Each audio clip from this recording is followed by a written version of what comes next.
I'm here with a good friend of mine, Mr. Alan Ward. So, Alan, tell us a little bit about yourself and how you got involved in Hope Harbor. Well, John, it goes back to basically the very beginning, about 15 years ago, when Miss Claudia had this vision, if you will, or she had this revelation while she was out walking about starting a home for hurting teen girls. And then she contacted two friends, Miss Karen and Miss Carla, and after they had been together and had prayed about it, why they felt like this was truly a God thing. And from there, after prayer, they decided they needed other people involved, and they felt like the Lord was telling them they needed a prayer intercessor for the ministry. And my name came up, and so they So how did you feel when your name came up?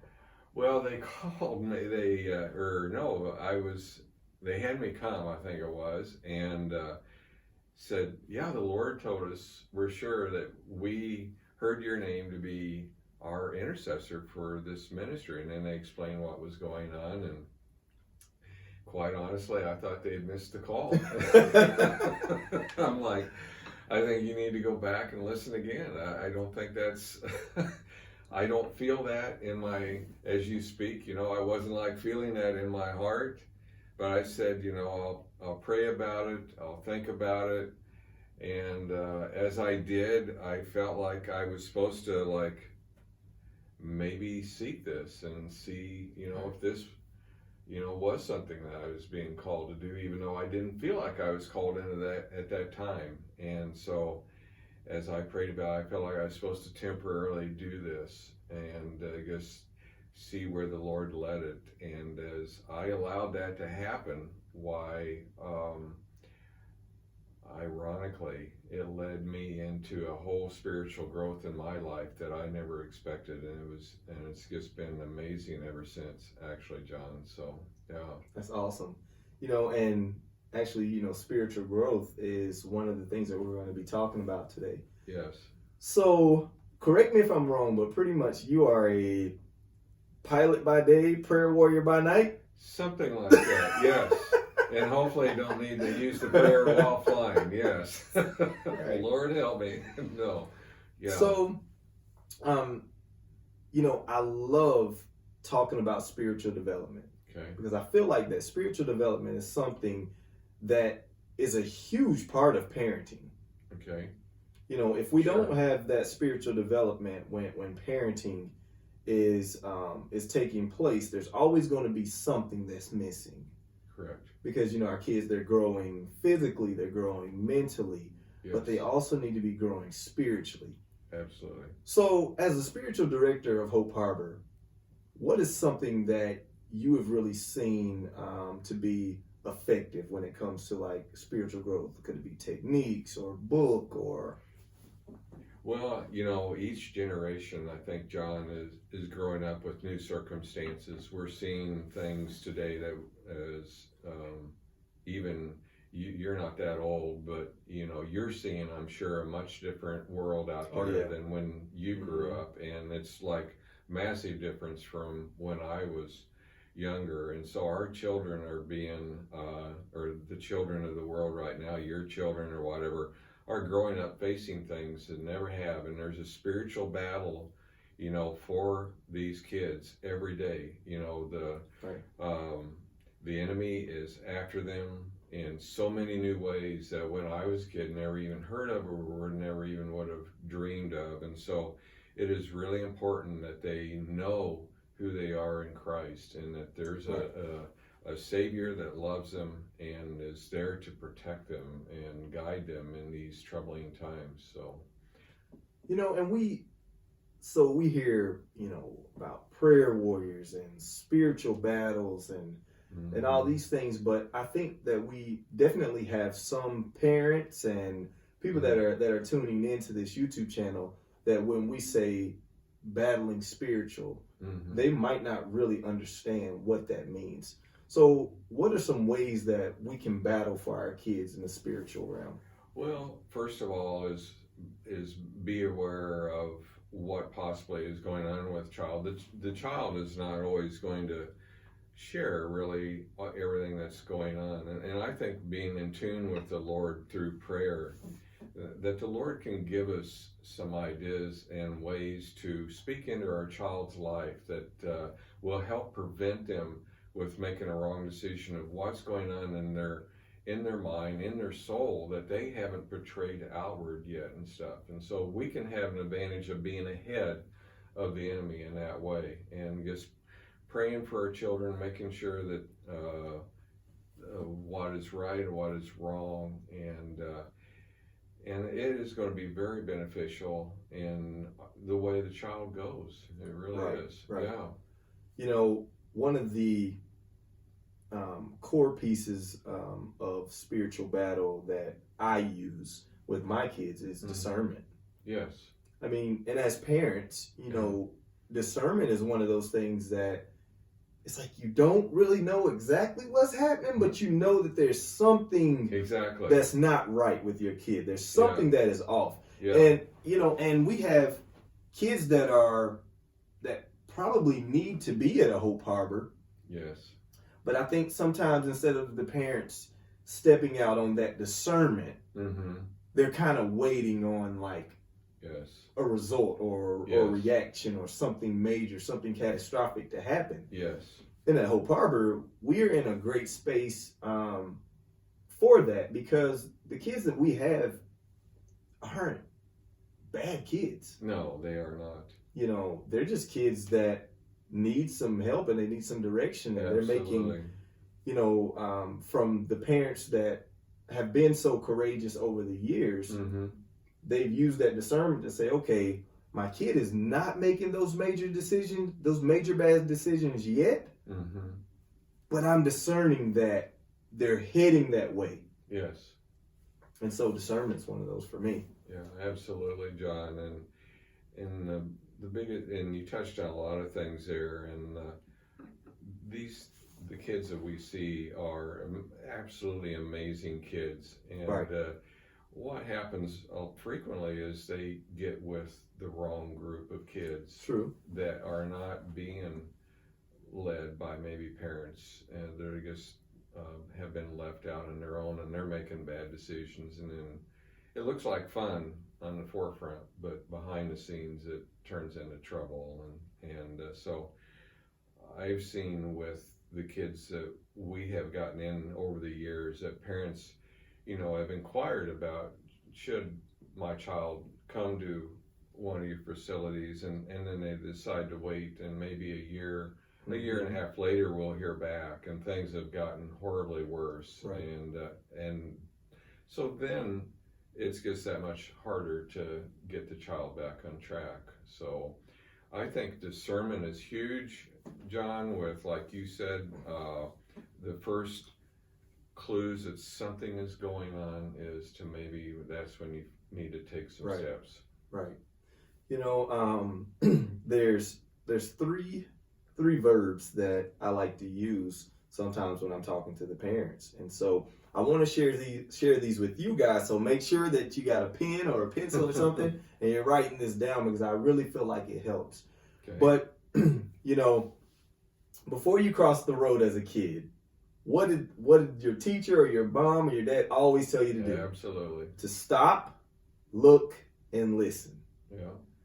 You know, and sometimes parents, we get so busy with all of these things that are going on in life, you know, and there's so many good things, and I can speak to this because I've been there, you know, but there's so many good things that we're doing that are taken away from the main thing, right?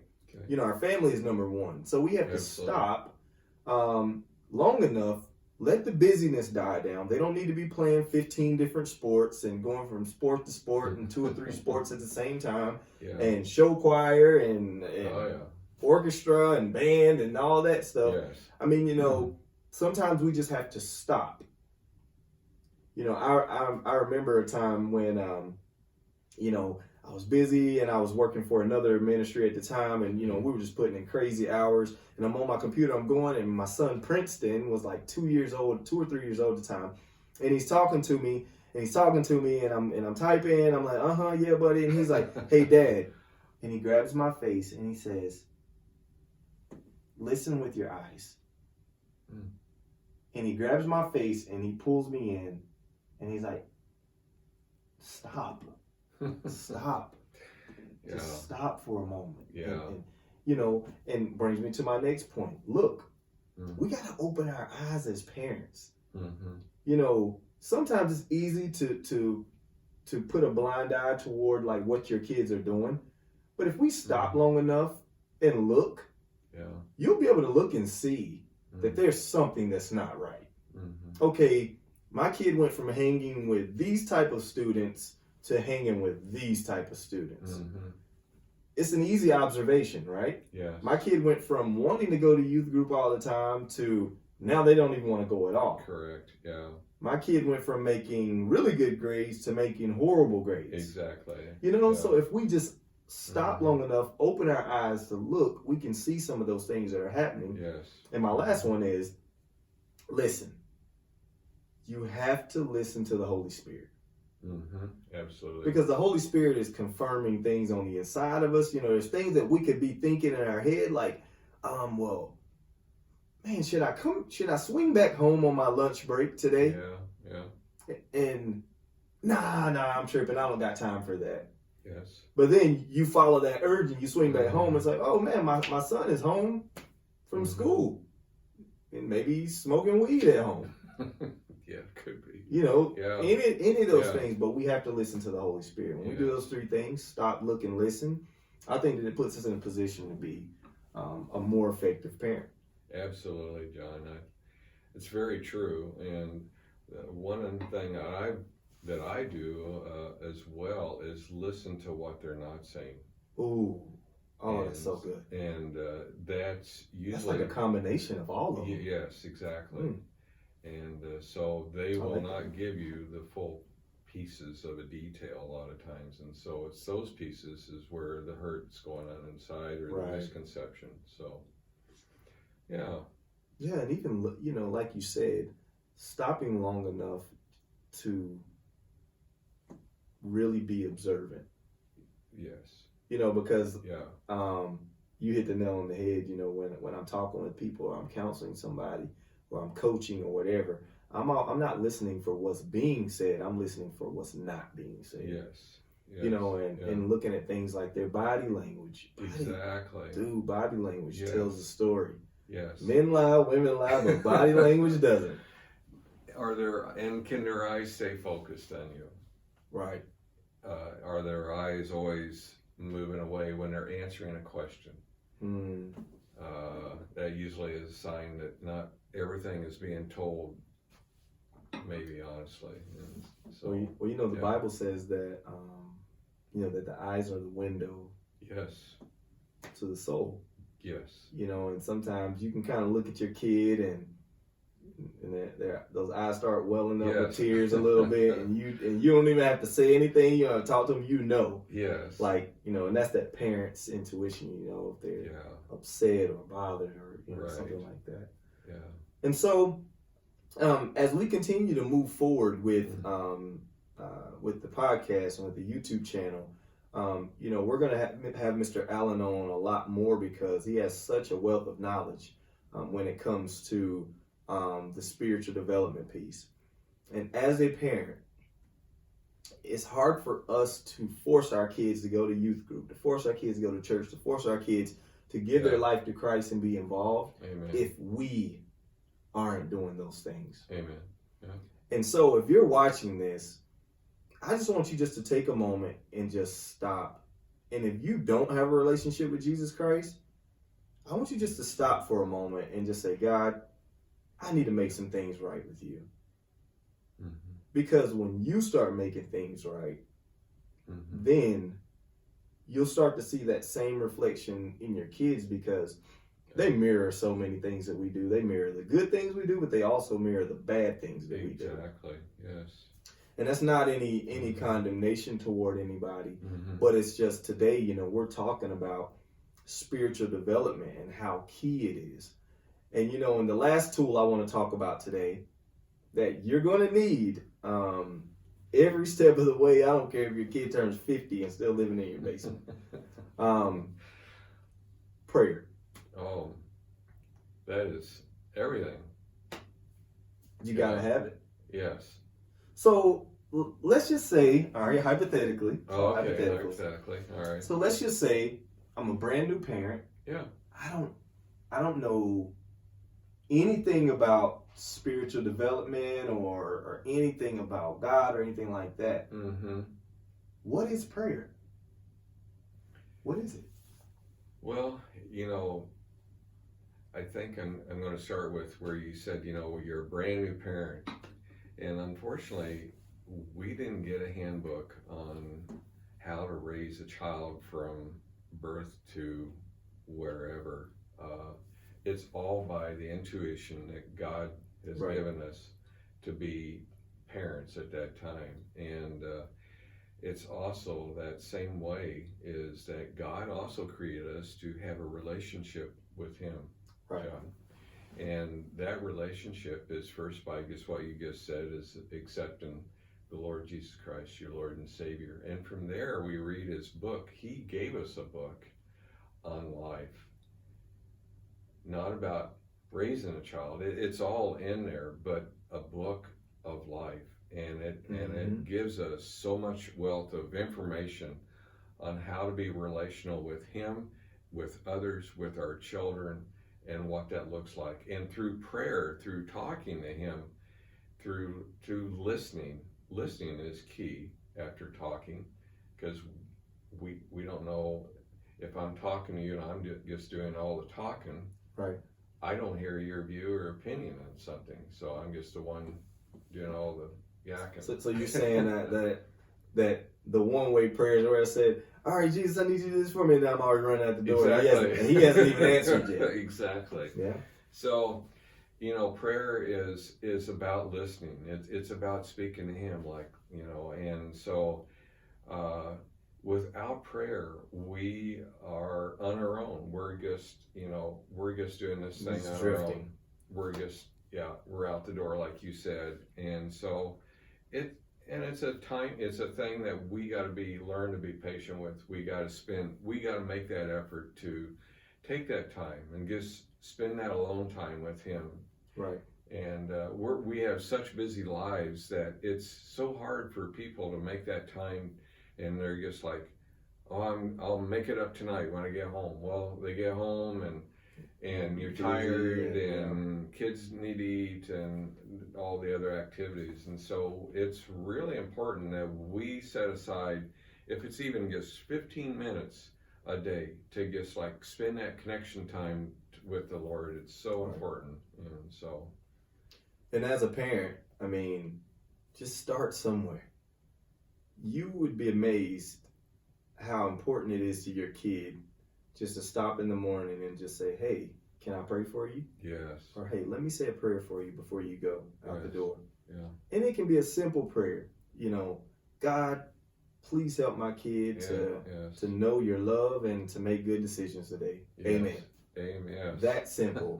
Our prayers, they don't have to be long and drawn out, but the Bible says that we need to pray without ceasing. We should always be praying for our kids. Always praying for other parents, always praying for these ministries that work with kids, because these kids are the next generation. Amen.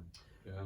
So, Mr. Allen, you are the overseer for spiritual development for this ministry, and you have been for many years. Mm-hmm. Is there any final words that you would have for the parents as they are the overseers of their families? Well, that's a big question, John. Is overseers for the family, you're saying? Mm-hmm. Yeah. The Lord created the family in a certain order, and I think each person in the family is important to fulfill their duties as either a father or mother, or whether you're the child or whatever and stuff. And unity in a family is so important. And once that there's a disunity, the enemy has successfully come between the family members some way. And so as being the head of the household, the spiritual head of the household. It's very important that the father or whoever it may be is really just spending that time making sure that there's that ship is sailing in the right direction. Right. And and the only way you're going to do that is back to the prayer, back to staying in the Word, back into not letting life's distractions destroy the family. And so, because that's the way the enemy, in John 10:10, he comes to kill, steal, and destroy. And so he is out to destroy families. That's we've seen that. You see that in your everyday stuff, and we just see it in the world that he has destroyed a lot of families, and that's where he brings such disunity everywhere. And so we, though, have the authority to stop that. And so that's where it is so important to be over, whatever the term was you used, to be over the family, or to overseers. Yes, overseers for the family. So yeah. Awesome. Well, guys, thank you so much for tuning in today. Mr. Alan is just an amazing resource that we have in this ministry.